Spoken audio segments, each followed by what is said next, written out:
name's Anthony Kinyanjui, better known as DJ RAS ANTOH, and I'm a grateful recovery alcohol abuser / alcoholic. It is by the grace of the Most High that I'm alive this day, because of my problem with alcoholism here in the States and back home in Kenya. I'll make it really short and sweet to the suffering and the sick out there who's majorly Kenyan and living in the diaspora. I'll start where my disease started. My disease started when I was in high school, and it pretty much went on through the high school years. And when I finished high school, I didn't really exactly go to college right there and then. I was home doing the hustle thing, doing odd jobs here and there, trying to find money. And when I found money back then, whatever I made, however small the amount was, I'd drink whatever I could afford, maybe changa, muratina, whatever that was available at the time. And fast forward, I came to the States 2001, November. And the minute I got here, my sister and my brother were already living here. And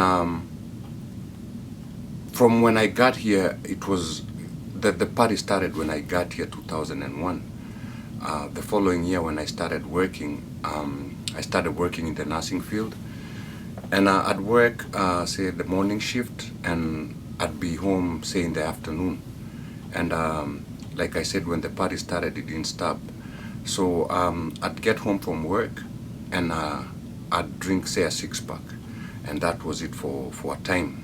But with time, with a lot of progression, and with time came the tolerance, and I moved away from the 6-pack, or was still doing the 6-pack plus something else. Maybe I'd drink a 6-pack, I'd drink a pint of vodka. Maybe with time I'd move from the 6-pack to a 12-pack and a pint or something. I mean, the disease continued to grow, and with time, I'd done away with pretty much all of the beer, and I was just drinking straight up hard liquor. First forward, the first time I realized that I had a severe problem was 2007, because I ended up in the hospital, not knowing how I got there. I think I fell off of a flight of stairs, or I don't know what happened, but I ended up in the hospital with 10 stitches across my head. When that happened, I was really intoxicated to a point where if the fall didn't kill me, the alcohol itself was gonna kill me. And 2007 was the first time after that incident where I also lost my job. That was the first time I also lost a long-time relationship. And pretty much that was the genesis of a lot of cycle of events that kept on recurring. Like, I'd lose the job, I'd lose the relationship, I'd lose the car, I'd lose the apartment. But from 2007, the disease progressed rapidly, and 2 years after that, I got married, 2009. I don't know what happened after my marriage, but my disease was bad as it is. But from then on, it skyrocketed to a point of no return, because I remember 2010, beginning of that year, I got a heart attack, ended up in the hospital ICU for 8 days. Now, when I was there, I kind of like, was still sick mentally from the disease. But when I got out, like after 8 days in the ICU, I walked to the liquor store and bought a bottle of vodka. When I got home, obviously drank the whole bottle, and at that point in time, my then ex-wife found me passed out and maybe thought I'd gone into cardiac again. And she called 911, and when they came, the nurse who had actually discharged me in the afternoon was the same nurse that admitted me that same day. So pretty much at this time I was really at the severe point of hopelessness, powerlessness to the disease. Fast forward, right after that, the drinking didn't stop, so I continued doing it. I continued drinking, and I lost my job. And at that point in time, I think I was living in Clinton, Massachusetts, and with the drinking came a lot of verbal abuse. To the then ex-wife came a lot of mental torture to her. And one point in time, she had enough, and someone advised her against about sectioning. So I ended up getting sectioned sometime that year to Bridgewater State Prison. That's where they have the massacre program, and I was there for 30 solid days. And when I came out of there, I was not really prepared to stop the drinking, because it went on for a while, because I was taken there against my will. And like they say, a person convinced against their will is of the same opinion still. So I mean, pretty much the cycle again continued, the vicious cycle continued. I'd get a job, I'd work hard, but I'd get paid and not go to work.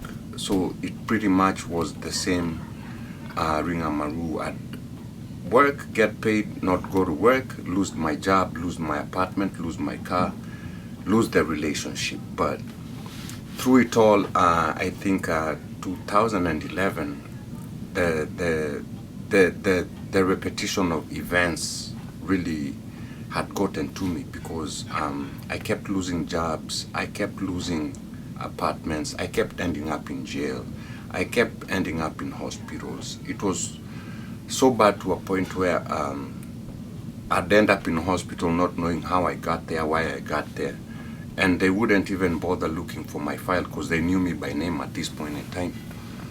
So I mean, I got tired of that life, because it was really, really, really taking a toll on me. So 2011, my then ex-wife, had enough of all of that, and she had moved back with her dad and decided that was not her life. And I ended up losing. And when that happened, I had it all. I mean, I was tired of that lifestyle.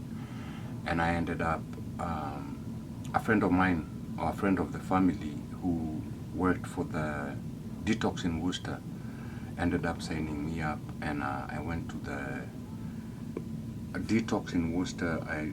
The detox is called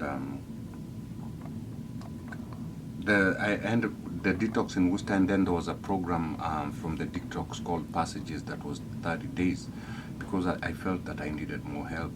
So I ended up going for the 30-day program, and after the 30 days, they asked me whether I wanted more help, and I ended up going to the Salvation Army in Worcester, where I stayed for 6 months. And after 6 months, I started rebuilding my life.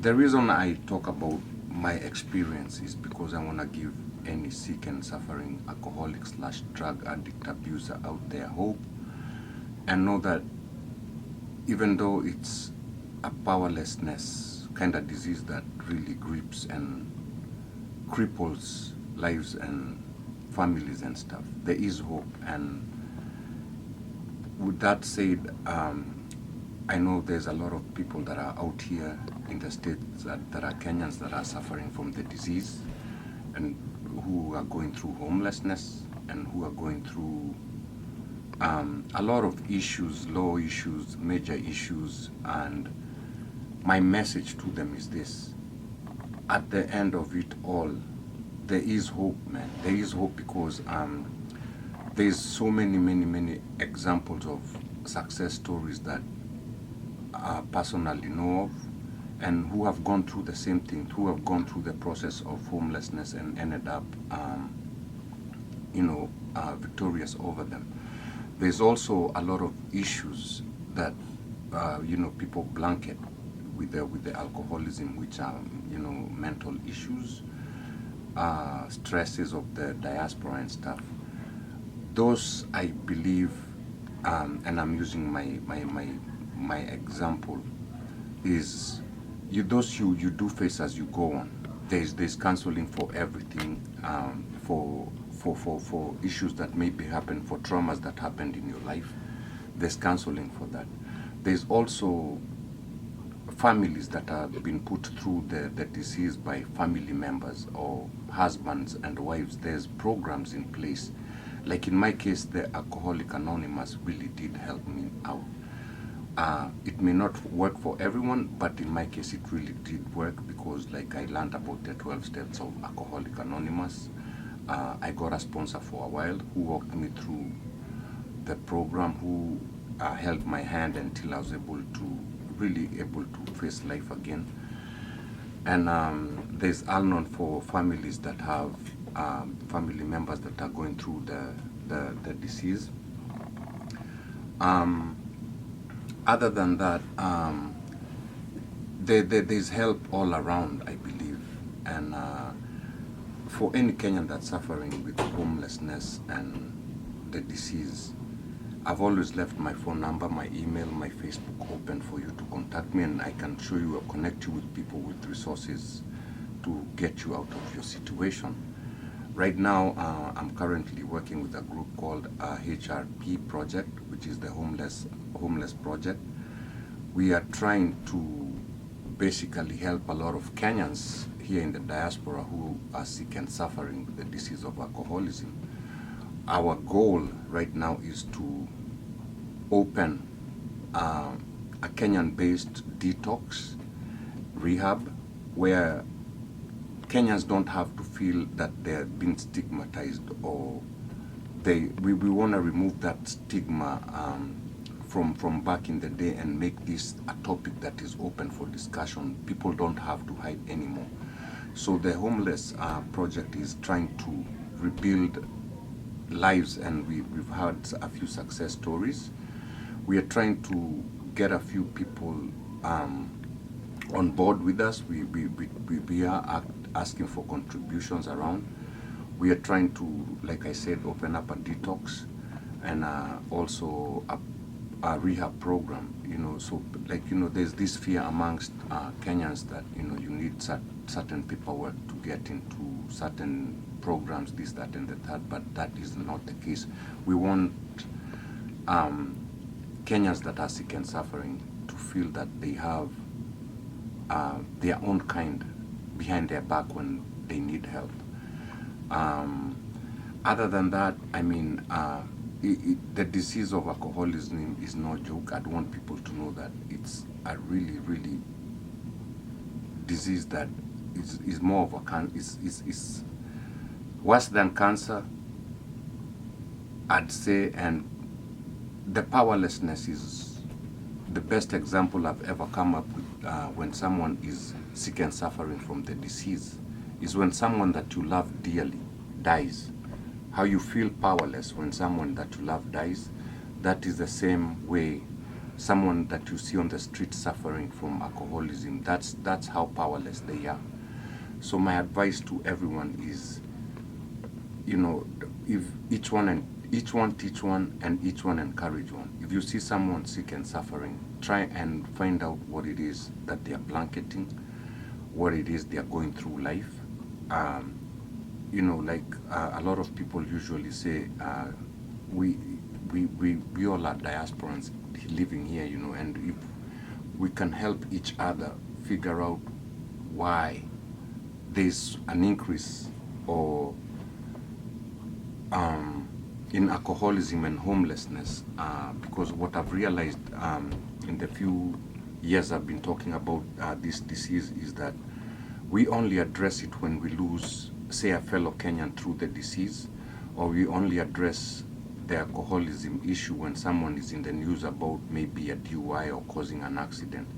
But we would want to remove that stigma amongst us and really make it open where everyone feels free to talk about it and not feel that they're labeled as anything other than someone with the disease.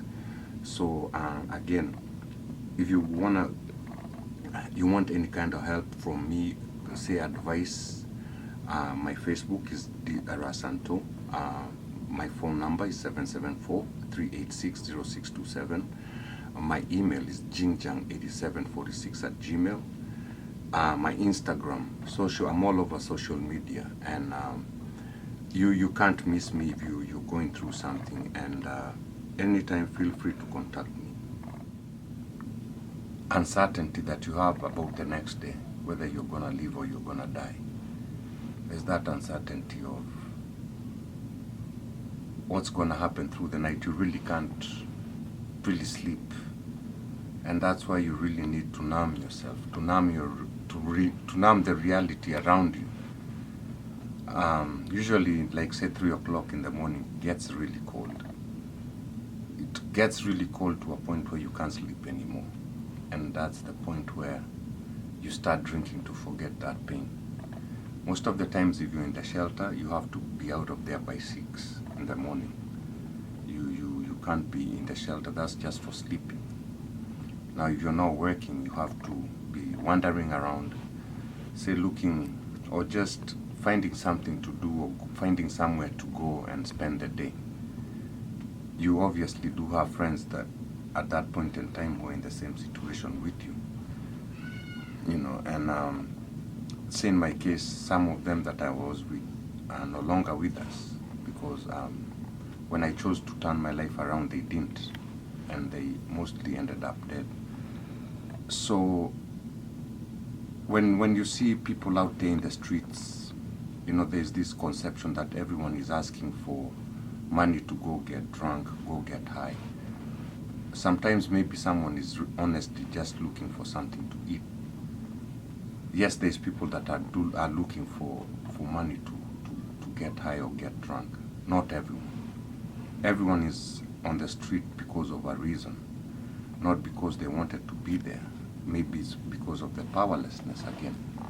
So when you see anyone on the street, most of them don't really have anywhere to go, and it's not their wish to be there.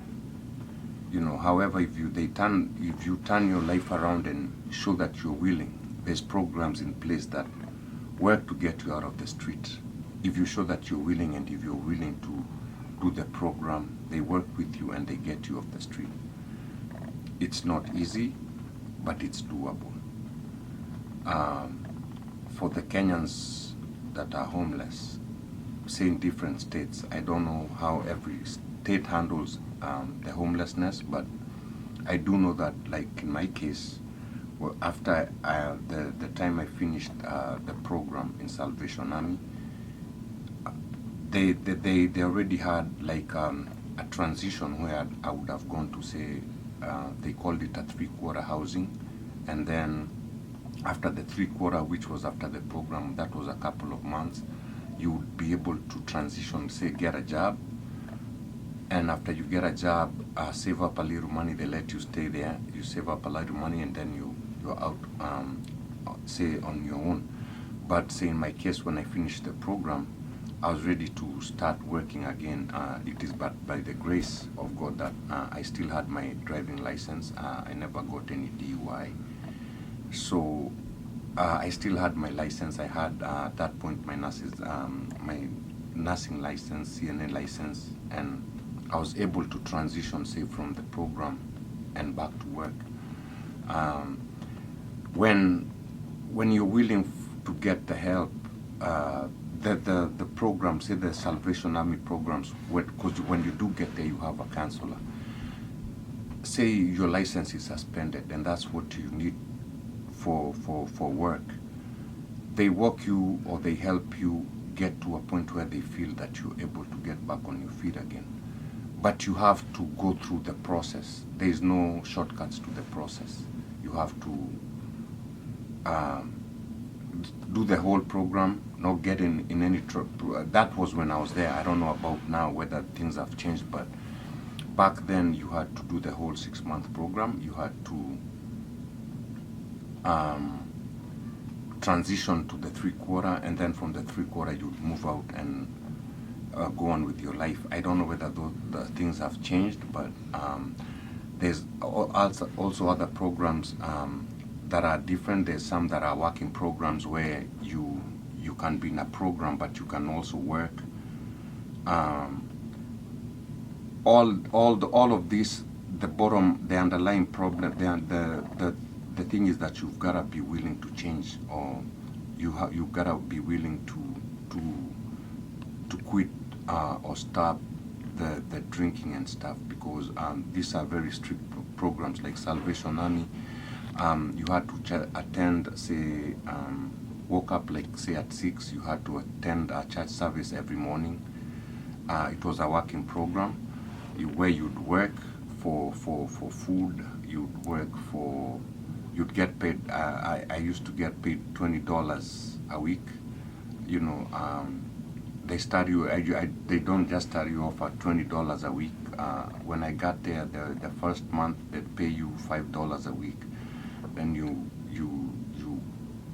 they said by the second week you're making $7, $6, and then they all the way to $20. So it's not that I don't know whether it's changed again.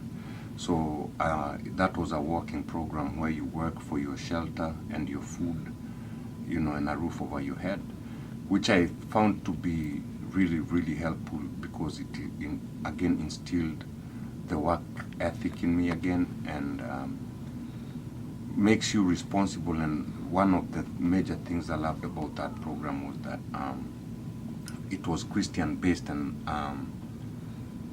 that, like I said, there was church in the morning. You had to attend 2 or 3 meetings a week. Let me see, and obviously the work, and pretty much not get in trouble. And those programs, there's some other ones in Worcester that are different, where you don't really have to do all of that, but I don't think they had as much success rate as the Salvation Army. So that is in a nutshell how the program works and how some of the programs work. I don't know about the other ones, but those are the ones that really kind of shaped my life. So one of the things that I believe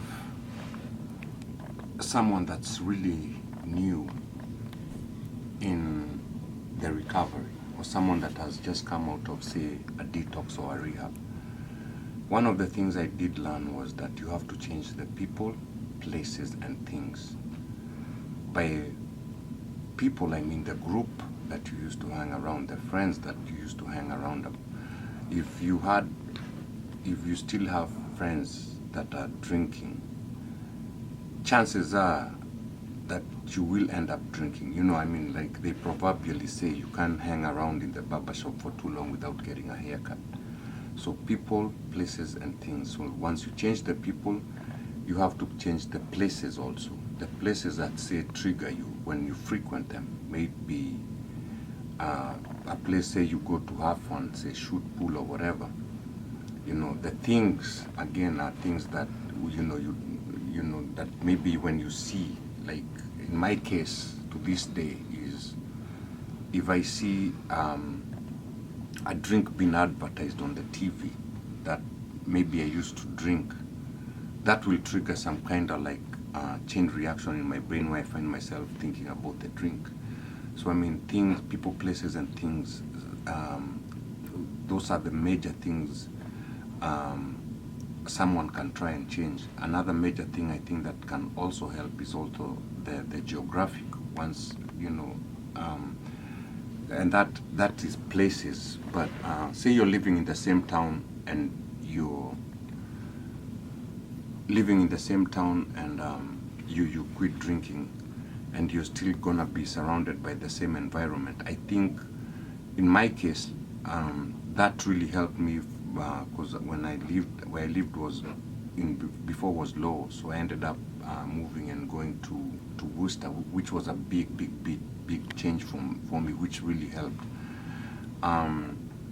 Another thing is the family and enabling. I believe that does play a huge part, and especially here in the States, because there's families who have family members that don't work, that don't help in any sort of type of way, but they feel that they can't kick them out. They feel that they can't. They have that fear of if they let them go, that something's gonna happen to them. For lack of a better example, again, I'll use myself. Until my family didn't want anything to do with me, I wouldn't have hit rock bottom and ended up homeless.